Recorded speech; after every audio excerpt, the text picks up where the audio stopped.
Dá uma olhadinha quem está perto de você, veja se você já falou com essa pessoa, sauda ela, dá um bom dia. Fala para ela, você fica muito bonito mesmo de máscara, viu? Oh, glória a Deus. Aleluia! Você está feliz de estar na nossa igreja, na escola dominical? Eu quero te lembrar que hoje à noite a gente vai ter um culto especial, amém?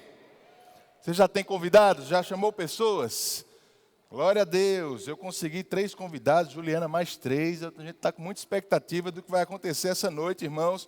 Creio que é um dia de muita salvação nessa igreja, você crê nisso? Agora, para isso, você tem que fazer a sua parte também, tem que chamar pessoas que precisam de salvação.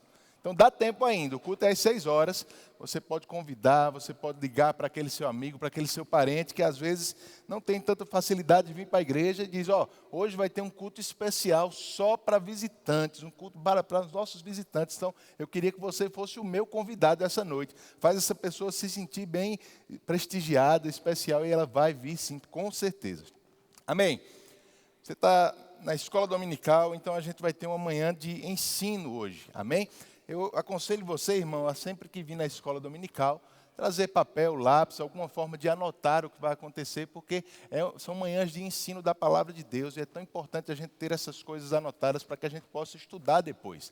Graças a Deus, todas as nossas ministrações também ficam disponíveis no nosso canal do YouTube, para que você possa rever e pegar tudo aquilo que você não viu, mas eu quero que você fique ligado com o que o Senhor vai estar ensinando essa manhã através de mim.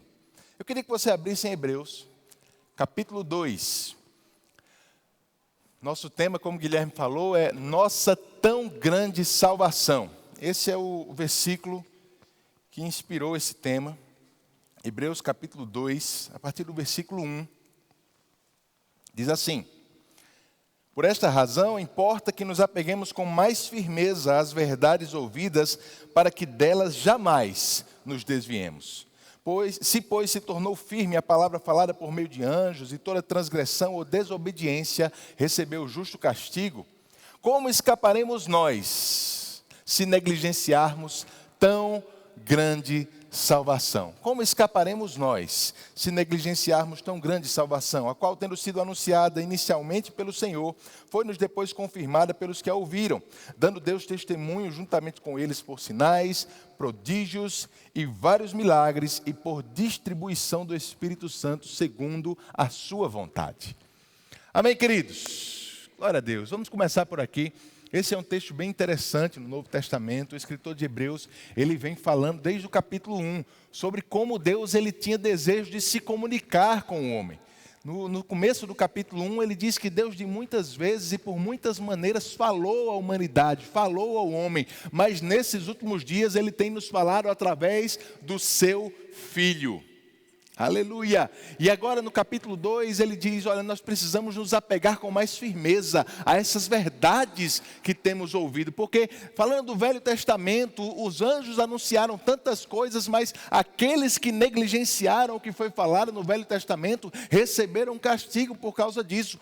Como escaparemos nós, se negligenciarmos essa salvação, não trazida mais apenas por profetas, por anjos, mas pelo próprio Filho de Deus? Então o escritor de Hebreus, ele nos chama a atenção para que a gente possa dar firmeza, para que nós possamos dar mais foco às verdades que Jesus tem nos ensinado, irmãos. E ele diz que aqueles que ensinaram essas coisas foram testemunhados juntamente com Deus por sinais, prodígios, operações de maravilhas e distribuição do Espírito Santo segundo a vontade de Deus. Sabe, existe uma unção que acompanha a palavra que estamos ensinando, irmãos. Existe uma unção que acompanha a palavra que você crê. Existe uma unção que acompanha essa palavra de salvação. E toda vez que essa palavra é anunciada, essa unção acompanha essa palavra. Sinais acontecem, prodígios, maravilhas acontecem, o Espírito Santo é distribuído, porque Deus, ele faz questão de testemunhar que a sua palavra é verdadeira. Você está aqui essa manhã? Glória a Deus. Eu queria falar com você sobre essa salvação, sobre esse plano de salvação, irmãos. E eu creio que enquanto eu falar, coisas vão ser aquecidas dentro do teu coração aí. O Espírito Santo vai começar a mexer e te lembrar algumas coisas, porque eu não vou falar nenhuma novidade para você essa manhã. Mas eu tenho certeza que essas coisas, elas soam dentro de nós, irmãos, como uma música antiga. Eu não sei se você tem esse sentimento. Eu, quando escuto alguma música antiga que eu gosto muito, vem um sentimento gostoso, que me lembra de coisas que eu já ouvi no passado, mas com um tempo bom que eu vivi. Sabe, quando a gente escuta a palavra, mesmo assuntos que a gente já conhece, esse sentimento deve vir na gente. Um sentimento gostoso dentro de nós. Rapaz, eu já sei, eu conheço isso, mas é tão bom ouvir de novo. É tão bom estar consciente dessas coisas, estar lembrado dessas coisas. Pedro dizia, olha, eu sempre vou fazer-vos lembrado de tudo em que vocês já conhecem e já estão seguros. É segurança para mim e para você, você entende isso? Aleluia. Então, eu queria que você abrisse a tua Bíblia comigo em Gênesis, no capítulo 1. Vamos falar do plano da salvação essa manhã. E a gente precisa falar sobre a criação do homem, sobre o início de todas as coisas. Gênesis capítulo 1. Eu vou ler o versículo 26, que você já conhece bem. Gênesis 1, 26 diz assim: disse Deus, façamos o homem à nossa imagem, conforme a nossa semelhança. Domine ele sobre os peixes do mar, sobre as aves do céu, sobre os animais domésticos e sobre toda a terra e sobre todo réptil que se rasteja ou se arrasta sobre a terra. Texto bem conhecido, você já leu e já ouviu muitas vezes sobre ele. Mas a criação do homem, Deus disse, façamos o homem, falando com ele mesmo, a nossa imagem. Fomos feitos imagem e semelhança de Deus, irmãos. Fomos feitos parecidos com ele, iguais a ele. Amém? Agora deixa eu te perguntar algo. Qual é o objetivo de Deus nos fazer a imagem e semelhança dele? Por que é que Deus, quando criou a mim e a você, Ele quis fazer alguém parecidos com Ele? Eu não sei você, mas quando eu procuro pessoas para me relacionar, para ter amizades, para ter comunhão, eu não procuro pessoas diferentes de mim. Eu procuro pessoas que se pareçam comigo, que gostem das mesmas coisas, que tenham os mesmos objetivos, às vezes que frequentem até os mesmos lugares. É assim com você também? Quando nós nos relacionamos, temos amizades, comunhão com outras pessoas, procuramos pessoas que são parecidas conosco, sabe? Deus, Ele estava criando alguém com quem Ele queria se relacionar, com quem Ele queria ter comunhão. Ele estava criando a mim e a você, a sua imagem, conforme a sua semelhança, para que nós tivéssemos domínio sobre essa terra. A Bíblia diz que os céus são os céus do Senhor, mas a terra Ele deu aos filhos dos homens. Ele criou esse lugar para que eu e você dominássemos nessa criação natural. Você entende isso, queridos? E o que acontece quando o homem peca? Ele perde justamente essas duas características que eu vou destacar aqui na criação do homem: comunhão e domínio. Comunhão e domínio. Agora é interessante, você já sabe disso também, em outros versículos aí de Gênesis 1, quando Deus está quando está criando os outros animais, os outros seres vivos, por exemplo, no versículo 11, ele diz, produza a terra, relva, ervas e árvores frutíferas. Ele fala com a terra e diz, produza ervas, relva, árvores frutíferas. No versículo 20, quando ele vai criar os animais nas águas, ele diz, povoem-se as águas de enxames de seres vivos. No versículo 24, quando ele vai criar os animais que andam sobre a terra, ele diz, produza a terra seres viventes. Então, sempre que ele vai criar ou dar vida àqueles seres, ele fala com o ambiente onde eles vão estar inseridos. Ele fala para a água, produza animais que vão viver em você. Ele fala para a terra, produza plantas, árvores, produza seres que vão viver em você. Mas quando ele vai criar a mim e a você, ele não fala nem com a terra e nem com a água. Ele fala com ele mesmo. Façamos, porque irmãos, do jeito que um peixe não consegue viver longe da água, eu e você não fomos criados para viver longe de Deus.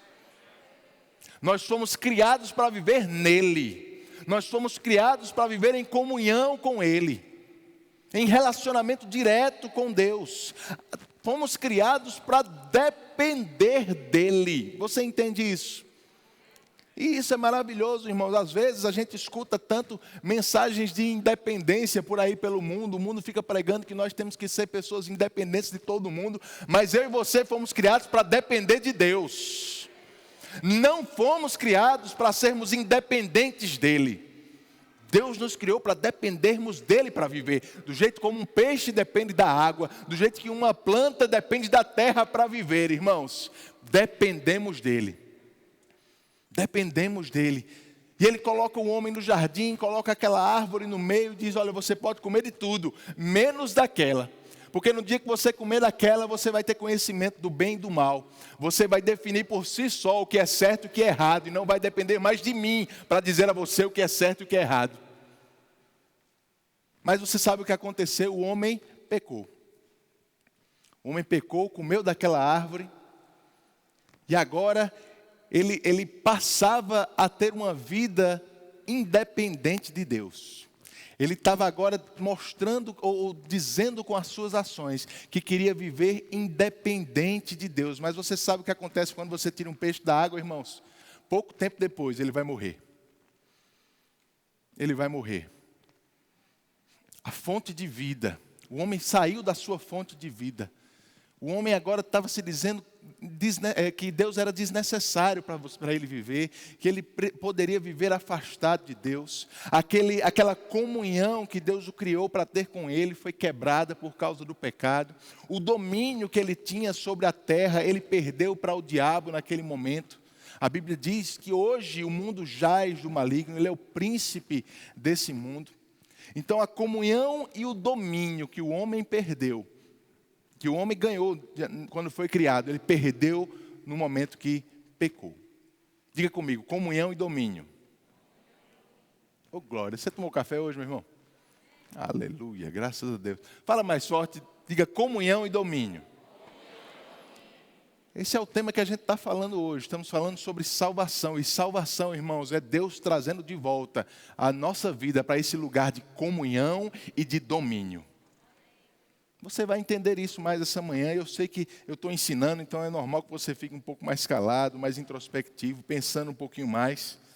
Mas não é interessante, por exemplo, que Jesus, quando vai ensinar sobre o amor de Deus, sobre o caráter de Deus, em João capítulo 14, ele diz, olha, amar a Deus é guardar os seus mandamentos. Aquele que tem os meus mandamentos e os guarda, esse é o que me ama. Amar a Deus é guardar o que ele diz, é guardar a sua palavra. Queridos, quando Adão pecou, ele estava em desobediência à palavra de Deus. Ele estava se afastando do amor.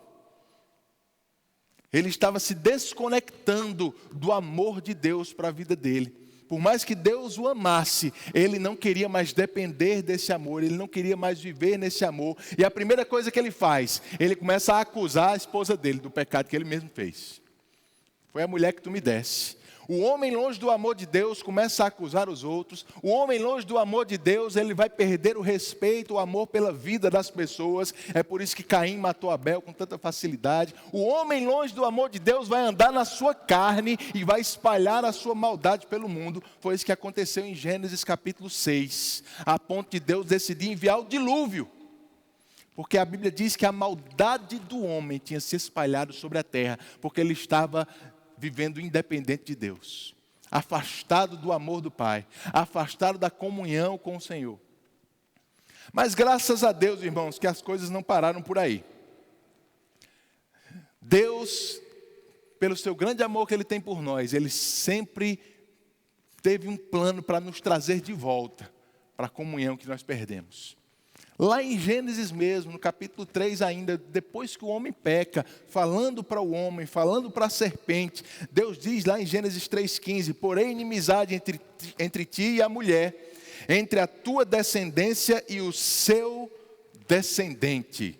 Este te ferirá a cabeça e tu lhe ferirás o calcanhar. É a primeira profecia que a gente encontra na Bíblia acerca de Jesus Cristo. Deus falando para a serpente diz, eu vou colocar inimizade entre o teu descendente e um descendente da mulher que eu vou levantar. Jesus. É claro que a Bíblia não trouxe tantos detalhes, Deus não trouxe tantos detalhes nesse tempo. Existe um princípio no estudo da palavra, na interpretação bíblica, que nós chamamos de revelação progressiva. À medida que Deus ele vai revelando coisas acerca do seu plano, ele vai trazendo mais detalhes acerca disso. Então era a primeira vez que Deus estava falando do seu plano em Jesus Cristo. Mas à medida que a gente vai vendo no Velho Testamento, que esse plano sendo trazido mais uma vez, e mais uma vez, e mais uma vez, a gente começa a ver detalhes sendo enriquecidos na história. Amém? Por exemplo, a gente vê mais na frente, irmãos, o próprio Moisés falando sobre isso. Moisés, em Deuteronômio 18, ele diz, olha, um dia Deus vai levantar um profeta semelhante a mim, e aquele que não der ouvidos a ele perecerá. Moisés, a gente vê a Bíblia falando tanto sobre essas coisas, querido, falando tanto sobre Jesus desde o Velho Testamento, apontando para Cristo. A gente vê figuras de Jesus Cristo sendo colocadas nas histórias, né? Você vê Abraão e Isaac a ponto de ser sacrificado, mas Deus envia um cordeiro, provê um cordeiro para morrer no lugar de Isaac. A gente vê Moisés se levantando como aquele líder que iria tirar o povo do Egito. A gente vê durante os 40 anos no deserto, irmãos, muitas ilustrações, muitas figuras de Jesus Cristo. O Novo Testamento diz que aquela rocha que acompanhava eles era Jesus. Diz que da mesma forma como aquela serpente foi levantada no deserto para trazer cura, Jesus foi levantado depois no Novo Testamento. A Bíblia diz que do mesmo jeito que Jonas passou 3 dias no ventre de um peixe, Jesus passaria 3 dias e 3 noites no ventre da terra. Figuras ensinando, apontando, ensinando o povo acerca da redenção que estava sendo concretizada, estava sendo planejada. Deus apontando para as pessoas, olha, vocês perderam a comunhão, perderam o domínio, mas está tudo bem, eu estou dando um jeito nisso.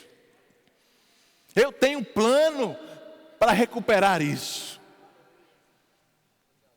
E ele começa apontando para Jesus Cristo e cada vez mais os detalhes vão surgindo. E daí para frente os profetas começam a trazer detalhes ainda mais claros do que iria acontecer com Jesus. Irmãos, quando a gente vê, por exemplo, Salmos capítulo 22, Davi profetizando acerca de Jesus, o primeiro versículo diz, Deus meu, por que me desamparastes?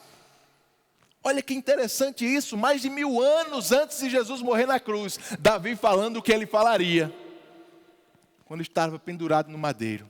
E se você ler o capítulo 22 de Salmos todo, você vai ler o que estava acontecendo, não só no mundo natural, mas no mundo espiritual, na morte de Jesus. Você vê Isaías 53, um capítulo muito conhecido nosso também, mas o profeta Isaías também, profetizando acerca da crucificação de Jesus, falando do que estava acontecendo naquele momento. Eu aconselho você a ler esses textos todos em casa, mas, por exemplo, o versículo 4 diz que certamente Ele tomou sobre si as nossas enfermidades. E as nossas dores levou sobre si. O castigo que nos traz a paz estava sobre ele. Aleluia. Irmãos, que texto maravilhoso. Eu não sei se você consegue entender isso, mas isso aqui foram centenas de anos antes de acontecer. É interessante porque quando a gente vai estudar os textos do Novo Testamento, por exemplo, 1 Coríntios, capítulo 1, capítulo 2, Paulo diz que Isaías profetizava coisas que nem ele mesmo entendia tudo que estava falando. Mas era para mim e para você. Pedro diz que os profetas, as profecias eram como lâmpadas que devem ser colocadas para brilhar em lugar tenebroso. Porque os profetas falavam coisas que nem eles sabiam o que estavam falando, os anjos desejavam perscrutar, mas eles falavam a nosso respeito. Profetizando acerca de uma salvação que iria ser consumada centenas de anos depois. E o que dizer de Ezequiel? Abre comigo em Ezequiel, capítulo 36. O profeta Ezequiel profetizando acerca da nova aliança, do novo nascimento. Ezequiel 36, versículo 25.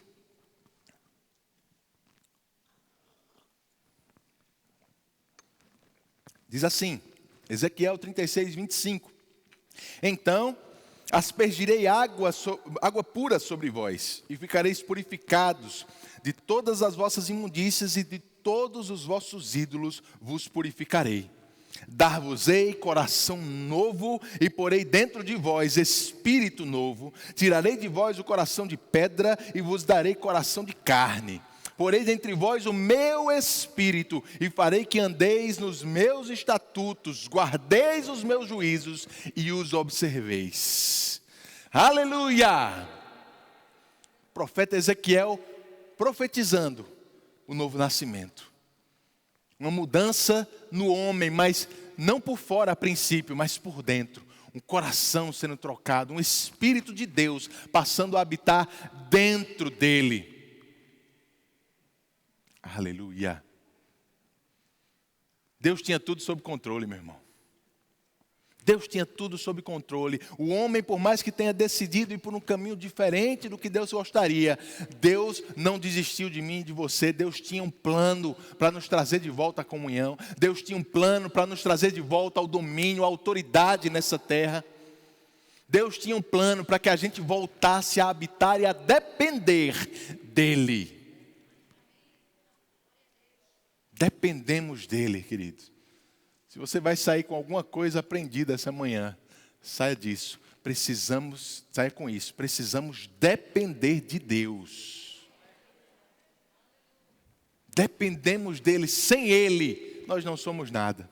Sem Ele não podemos nada, mas com Ele, nele, aleluia, podemos todas as coisas. Somos mais do que vencedores. Você entende essas coisas? Nossa dependência é nele, irmãos. Nosso poder está nele. Nossa capacidade está nele. Essa é a grande diferença que algumas pessoas não entendem sobre confessar a palavra e simplesmente falar positivamente. Porque essa história de falar positivo, o mundo prega sobre isso. Mas isso não é a mesma coisa que a Bíblia ensina, não. O irmão Reagan, ele conta uma história, uma ilustração que eu acho muito interessante. Ele diz, olha, quando um técnico de futebol junta o seu time lá antes de começar o jogo, no vestuário, ele começa a conversar com eles, começa a motivar, dá palavra de ânimo para eles, e ele diz para eles, olha lá, repita comigo, a gente vai ganhar. Aí todo mundo diz, a gente vai ganhar. E eles começam a confessar, a falar essas coisas, confessando que vão ganhar, que vão vencer. Só que eles estão falando isso baseados na habilidade que eles têm, no treinamento que eles tiveram, no preparo físico que eles obtiveram, na capacidade que eles se esforçaram para ter. Irmãos, quando nós confessamos a palavra, o que a palavra diz a nosso respeito, não é baseado na nossa habilidade.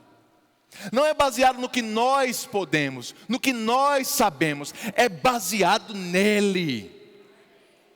É no que Ele fez por nós, é porque nós estamos ligados nele. Nós não somos curados porque o meu corpo me diz que está curado. Nós somos curados porque a palavra diz. Porque Jesus levou sobre si as nossas enfermidades. Não é na minha capacidade, não é no que eu estou sentindo, é no que Ele fez. É nele que está a nossa suficiência, é nele que está a nossa dependência, é nele que está a nossa capacidade para ser quem Ele nos chamou para ser nessa terra. Confessar a palavra, irmãos, é humildade, porque você está dizendo, olha, não sou eu, é Ele em mim, é Ele em mim. Amém. Deus tinha tudo isso em vista quando Ele planejou enviar Jesus por mim e por você. Trazer a gente de volta para uma posição que nós nunca devíamos ter saído. De dependência dEle, de comunhão, de ligação, conexão com o amor de Deus. E aí quando a gente entra no Novo Testamento, a gente vê lá em Mateus capítulo 1, versículo 1, um texto que às vezes a gente passa direto, batido, passa rápido sem ler. Mas em Mateus 1,1 diz que é o livro da genealogia de Jesus, filho de Davi, filho de Abraão. Jesus, filho ou descendente de Abraão e descendente de Davi. E a gente não pode passar rapidamente por esse texto, irmãos, porque esse texto traz muito conhecimento, muita informação, muita riqueza para a gente entender quem é Jesus. Porque Deus fez alianças com esses dois homens, Abraão e Davi. Deus fez promessas a eles que se cumpriria em uma pessoa, em um descendente deles.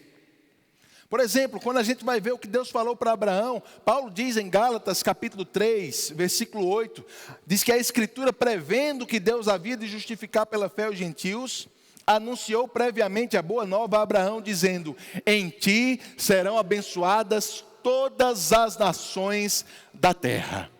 Isso está lá em Gênesis capítulo 12. Deus diz para Abraão: Abraão, eu vou te abençoar, de ti eu vou abençoar todos os povos da terra, todas as nações da terra, a tua descendência vai trazer a bênção de volta para o mundo. Irmãos, lembre, um homem estava vivendo debaixo de uma maldição naquele momento. A maldição do pecado e da lei. A maldição do pecado que aprisionava o homem, que afastava ele da comunhão com Deus. Mas Deus olha para Abraão e diz: Abraão, por causa de um descendente teu, eu vou abençoar o homem novamente. Eu vou trazer a bênção de volta para a humanidade. Eu vou trazer o homem de volta para a fonte de vida, para a fonte de bênçãos. Quando ele fala para Davi, lá em 2 Samuel, no capítulo 7, no versículo 16, profetizando para Davi, ele diz: a tua casa, porém, e o teu reino serão firmados para sempre diante de ti. O teu trono será estabelecido para sempre. Deus prometeu a Davi que o trono dele seria eterno. Como? Através de um descendente. Davi, ele traz mais detalhes, mais uma vez, revelação progressiva. Davi traz mais detalhes quando ele profetiza sobre isso em Salmos 89. Vários versículos lá, eu vou ler o versículo 3, ele diz: fiz um pacto com o meu escolhido. Deus dizendo a Davi: jurei ao meu servo Davi, estabelecerei para sempre a tua descendência e firmarei o teu trono por todas as gerações. No versículo 27 ele diz: também lhe darei o lugar de primogênito. Falo-ei o mais excelso dos reis da terra. Conservar-lhe-ei para sempre a minha benignidade, e o meu pacto com ele ficará firme. Farei que subsista para sempre a sua descendência, e o seu trono como os dias dos céus. Então Deus promete a Abraão: Abraão, por causa de um descendente teu, eu vou abençoar todos os povos da terra. Deus promete a Davi: Davi, num descendente teu, por causa de um descendente teu, eu vou estabelecer o teu trono de autoridade nesse lugar para sempre. Comunhão e domínio. Deus promete a Abraão, um descendente teu, vai trazer o homem de volta ao lugar de comunhão. Deus promete a Davi: um descendente teu vai trazer o homem de volta ao lugar de domínio. Aí Mateus abre dizendo que Jesus era descendente de Abraão e de Davi. Num homem só, Deus reúne o cumprimento de todas as promessas do Velho Testamento. Numa pessoa só, Deus consegue resolver todos os problemas do homem. Meu Deus do céu. E quando Jesus é anunciado, primeiramente quando o anjo fala com José, lá em Mateus 1, 21, ele diz: olha, ela dará luz, falando sobre Maria para José, ela dará luz a um filho, a quem chamarás Jesus, porque ele salvará o seu povo dos seus pecados. Quando o anjo anuncia Jesus para a própria Maria, lá em Lucas 1,31, ele diz: eis que conceberás e darás à luz a um filho, ao qual porás o nome de Jesus. Este será grande, será chamado Filho do Altíssimo. O Senhor Deus lhe dará o trono de Davi, seu pai, e reinará eternamente sobre a casa de Jacó, e o seu reinado não terá fim. Antes de nascer, Jesus já foi anunciado para José e para Maria como aquele que traria salvação dos pecados, que abençoaria o homem, que traria o homem de volta à comunhão com Deus, mas também como aquele descendente de Davi, que iria governar nessa terra, tomar de volta a autoridade que o diabo tinha pego e entregar para o homem. Meu Deus do céu. Eu não sei se você fica feliz com essas coisas, irmãos, mas quando eu começo a estudar mais uma vez esses assuntos, é como aquela música antiga cantando dentro de mim. É tão bom saber o que Deus pensa a meu respeito. É tão bom entender o plano de Deus para a minha vida. É tão bom estar consciente dessas coisas e entender que o que está acontecendo agora não fugiu. Não fugiu de Deus, não fugiu aos olhos dele. Ele tem tudo sob controle. E o que ele cumpriu, o que ele prometeu, ele parte já cumpriu e parte vai ser cumprida ainda.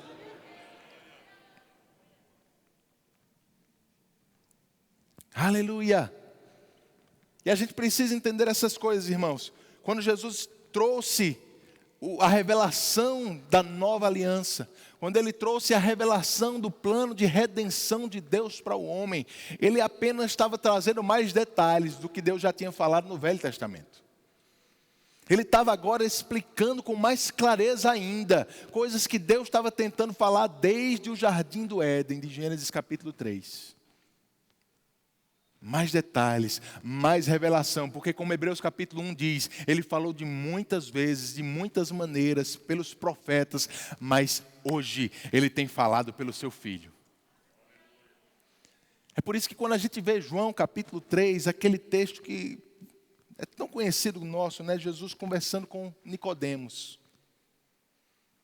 Ele diz com tanta clareza para Nicodemos, Nicodemos, em verdade te digo, no versículo 3, que se alguém não nascer de novo, não pode ver o reino de Deus. Não pode ver o reino de Deus. Ora, para Nicodemos, irmãos, essa informação não devia ser algo tão novo assim. Afinal, a gente já viu tantas profecias no Velho Testamento que ensinavam isso. O próprio Ezequiel disse, eu vou colocar um coração novo dentro deles. Um coração novo. Jesus estava dizendo, olha, essa mudança de coração tem que acontecer, para que você possa ver o reino de Deus. No versículo 7 ele ainda diz, não te admires de eu te dizer, Nicodemos, importa-vos nascer de novo. Nicodemos, você precisa entrar nesse processo, você precisa entrar nesse plano que Deus preparou para você. Você precisa aceitar esse projeto que Deus está construindo desde o Éden, de trazer o homem de volta para o lugar onde ele caiu. Amém? E é nessa mesma história que no versículo 16 diz o texto que todo mundo conhece. Porque Deus amou o mundo de tal maneira que deu o seu Filho unigênito para que todo aquele que nele crê não pereça, mas tenha a vida eterna. Tem a vida eterna, irmãos. Jesus vem ensinando sobre o novo nascimento, sobre a nova aliança, sobre a mudança, sobre trazer o homem de volta ao lugar de comunhão, do lugar de dependência de Deus, de conexão com o amor de Deus. Paulo, ele ensina muito sobre isso nas suas cartas. Eu aconselho você a ler o livro de Efésios todinho, estudar ele. Mas em 2 Coríntios, no capítulo 5, um texto tão conhecido nosso também, ele diz assim, olha, o amor de Cristo nos constrange. Eu não sei você, quando eu estudo sobre essas coisas, eu fico constrangido por causa do amor de Deus, do amor de Jesus por mim. O amor de Cristo nos constrange, julgando nós isto. Um morreu por todos. Logo todos morreram. Diga comigo, eu morri. Não, diga com mais convicção, diga, eu morri. Por quê, irmãos? Porque nós estamos nele. Nós estamos nele. Se ele morreu por nós, todos nós morremos. No versículo 15 ele diz, e ele morreu por todos, para que os que vivem não vivam mais para si mesmos, mas para aquele que por eles morreu e ressuscitou. Assim que nós daqui por diante a ninguém conhecemos segundo a carne, e se antes conhecemos Cristo segundo a carne, já agora não conhecemos deste modo. E assim, se alguém está em Cristo, é nova criatura. Diga, eu sou nova criatura. As coisas antigas já passaram, eis que se fizeram novas. Irmãos, quando nós nascemos de novo, Deus não consertou o que estava de errado na nossa vida, Deus não reformou a nossa vida, Deus não ajustou o que tinha problema, Deus nos criou de novo. Nova criatura em Cristo Jesus. Ele tirou aquele coração antigo e colocou um coração novo. Ele colocou dentro de nós o seu próprio Espírito. Meu Deus do céu. Como escaparemos nós se negligenciarmos tão grande salvação? Para que a gente possa ter comunhão com Ele, para que a gente possa viver nessa terra em comunhão com o Espírito, recebendo direção dEle, sendo guiados, ouvindo a voz do próprio Deus dentro de nós. Dentro de nós. Estarmos mergulhados no amor dEle, ou como Romanos capítulo 5 diz, o seu amor já tem sido derramado dentro dos nossos corações. E agora, irmãos, eu vou te dizer, como Paulo diz em Romanos 8, quem nos separará? Quem nos separará novamente desse amor? Quem pode nos separar? Porque nem altura, nem profundidade, nem coisas do presente, nem do porvir, nem a morte pode nos separar do amor de Deus que está em Jesus Cristo. A conexão que a gente perdeu, nós ganhamos de volta. Estamos nele, o peixe voltou para a água. Estamos nele, precisamos dele, dependemos dele. E eu vou te dizer, o que já aconteceu é maravilhoso, mas ainda não é tudo. Ainda não é tudo, porque Paulo diz em 1 Coríntios 15, 19, que se a nossa esperança em Cristo se resume apenas a essa vida, nós somos os mais infelizes de todos os homens, mas Ele nos deu vida para que nós não perecêssemos, nos deu vida eterna.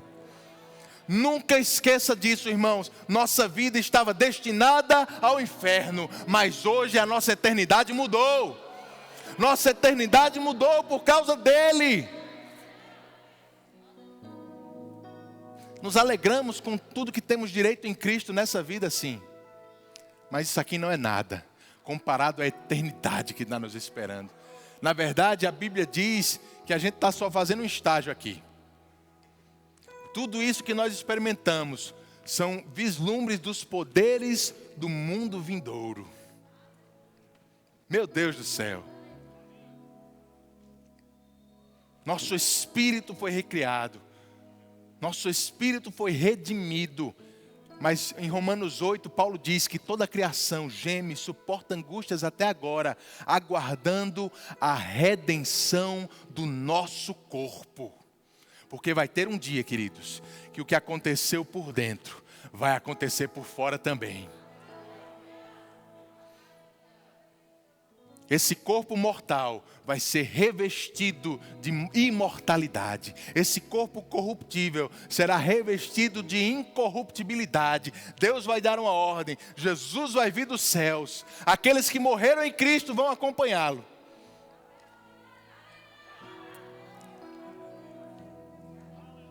Em João capítulo 5, Jesus diz que vai haver um dia em que aqueles que se acham nos túmulos viverão e ressuscitarão. Paulo ensina que eles ganharão um corpo eterno, glorificado, imortal. E nós que... Você crê que vai estar vivo, irmão? Nós que estaremos vivos, como Paulo diz. Eu não sei você, eu não quero ser ressuscitado, eu quero ser transformado. Eu estou esperando Jesus a qualquer momento. Eu estou esperando que Ele volte, talvez antes da hora do almoço. Nós que estaremos vivos seremos transformados. Um corpo eterno, glorificado, imortal. E todos vamos ser arrebatados para nos encontrar com Ele nos ares. E assim estaremos para sempre. Para sempre. Para sempre com o Senhor. Aleluia. Como escaparemos nós se negligenciarmos tão grande salvação? Nunca esqueça dessas coisas, irmãos. Nunca esqueça desses ensinamentos. Que salvação poderosa que Deus conquistou para mim e para você. E eu vou te dizer, não acabou ainda. Como eu te disse, a gente ainda está nesse processo. Tem coisas para acontecer. Em 1 João 3, eu vou encerrar com isso, no capítulo 1. João diz, olha, vede que grande amor nos tem concedido o Pai, a ponto de sermos chamados filhos de Deus. E de fato, nós somos. Diga comigo, eu sou filho de Deus. Diga de novo, diga, eu não vou ser filho de Deus. Diga, eu já sou filho de Deus. Ele diz, de fato, nós somos filhos de Deus. Mas ainda não se manifestou o que haveremos de ser. Diga para o seu irmão, diga, tem mais. Diga para ele, aguarde que tem mais. Ei, irmãos, o pacote da salvação ainda não foi fechado. Ainda não foi encerrado. Tem mais para acontecer. Coloca boas expectativas no teu futuro. Porque o que está para acontecer vai ser ainda melhor do que já aconteceu na tua vida. Amém. Pai, muito obrigado por essa manhã. Obrigado pela tua palavra. Somos gratos, Senhor, pelos teus ensinamentos, por tudo que você tem nos transmitido, por tudo que você tem feito na nossa vida. Senhor, que o teu Espírito nos ensine cada vez mais a dependermos de você, a entender que o que define a nossa vida não são as nossas habilidades, as nossas capacidades, o nosso conhecimento, mas é você em nós. Muito obrigado, Pai. Muito obrigado pelo Espírito Santo em nossas vidas, nos guiando, nos dirigindo, nos ensinando todas as coisas, Pai. Obrigado pela Tua palavra, porque Ele nos ensina a Tua vontade. Obrigado por essa salvação que nos alcançou, Senhor. Obrigado porque hoje nós estamos em Você mais uma vez, estamos conectados à nossa vida, à vida eterna, à vida abundante que Você tem para nós, Senhor. Muito obrigado, porque o diabo pode tentar, mas ele não vai nos separar do teu amor. Ele não vai nos separar de você, da tua comunhão, do teu caminho. Você é a nossa verdade, Pai. Você é a nossa verdade, Senhor. Você é a nossa verdade, Pai. Não é o mundo quem define o que é certo e o que é errado. É você quem define isso para nós. É você quem define o que é verdade para as nossas vidas. E nós dependemos disso, Senhor. Confiamos nisso. Muito obrigado. Em nome de Jesus. Em nome de Jesus. Aleluia! Irmãos, eu quero te lembrar dos nossos livros, do tema da vez. São 5 livretos e mais o livro Nome de Jesus. Está com desconto de 50%. Esse combo todo está saindo por R$ 43,70. Então, está de graça, irmãos, para você aprender mais da palavra, para você estudar um pouco mais. Amém? Aconselho você a passar no nosso Verbo Shop e adquirir esse material maravilhoso, para que você continue aquecendo o teu coração por dentro com essas verdades. Amém? Guilherme, mais uma vez, queridos, pode vir, Guilherme. Mais uma vez, lembra de noite, nosso culto mais, convida pessoas. As pessoas precisam ouvir essa salvação que você já tem. O mundo está se perdendo lá fora. O mundo está caminhando para o inferno. E muitas vezes, só o que a gente precisa fazer é convidar as pessoas para ouvir uma boa palavra. Sabe, às vezes